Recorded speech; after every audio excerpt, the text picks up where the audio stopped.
Moi bon día, señor Sánchez. O seu de hoxe parece ser bastante o parto dos montes. Non que nos desprecemos medidas contra a fake news e a intoxicación comunicativa proveniente da ultradereita e financiada con diñeiro público en moitas ocasións. É que todo isto fica curto como regeneración democrática e, sobre todo, carece da credibilidade necesaria. Curto porque se focarmos só no ámbito da prensa, o problema vai moito alén do marco en que vostedes se moven e as solucións tamén deben facelo. Por certo, a ver se lembran algunha vez, por exemplo, para os 100 millóns que hoxe anunciou aquí, de que existe imprensa en galego, en euskera, en catalán, que tamén ten dereito a contar con axudas e publicidade institucional, porque o contrario é discriminación lingüística.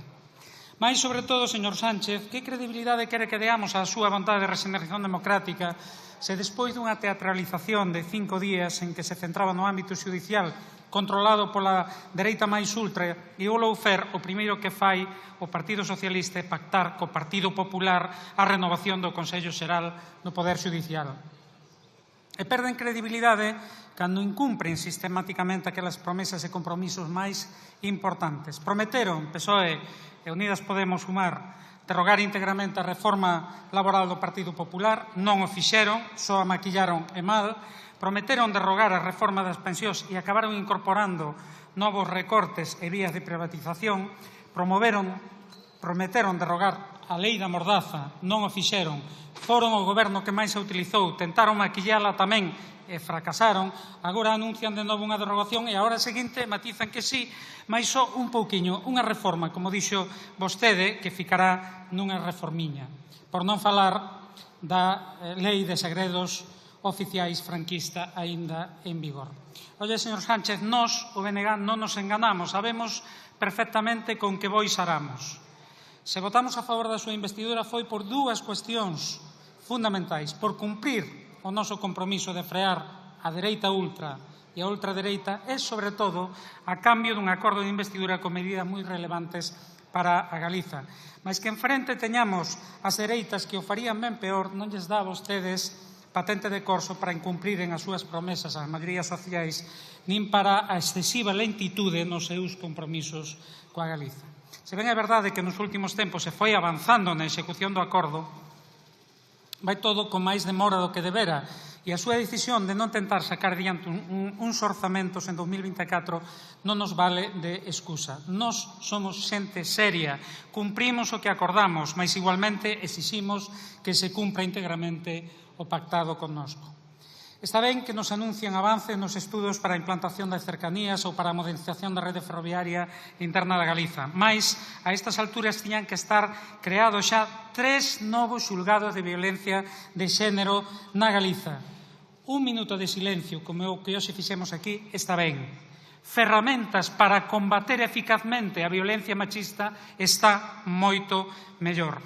Ou deberían estar aplicadas xa as novas bonificacións acordadas na autoestrada do Atlántico e transferida esta a Galiza. E supoño que é consciente que iso é un mínimo, porque hoxe existe un amplísimo consenso social no meu país de que é preciso por punto final a estafa colectiva e a discriminación que implica a prórroga de 25 anos da AP9. É verdade que acordou un goberno do Partido Popular, mas agora o goberno do PSOE deféndea diante da Unión Europea que di que é ilegal.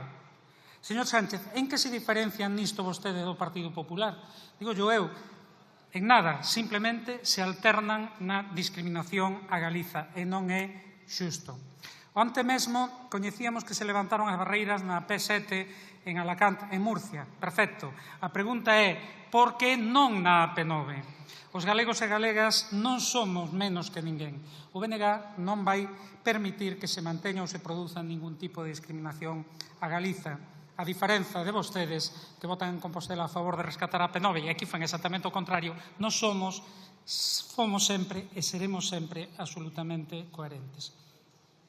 Onte mesmo coñecíamos a sentenza do Supremo sobre a eólica mariña. Non nos sorprende, a xustiza española sempre cos poderosos. Cando se trata de escoller de que lado estar, se das grandes eléctricas ou dos traballadores e traballadoras do mar, o Tribunal Supremo, o PP e o PSOE están con Iberdrola e as grandes enerxéticas e co espolio do noso país. O BNG estará sempre co sector pesqueiro galego e coa riqueza que xera na Galiza.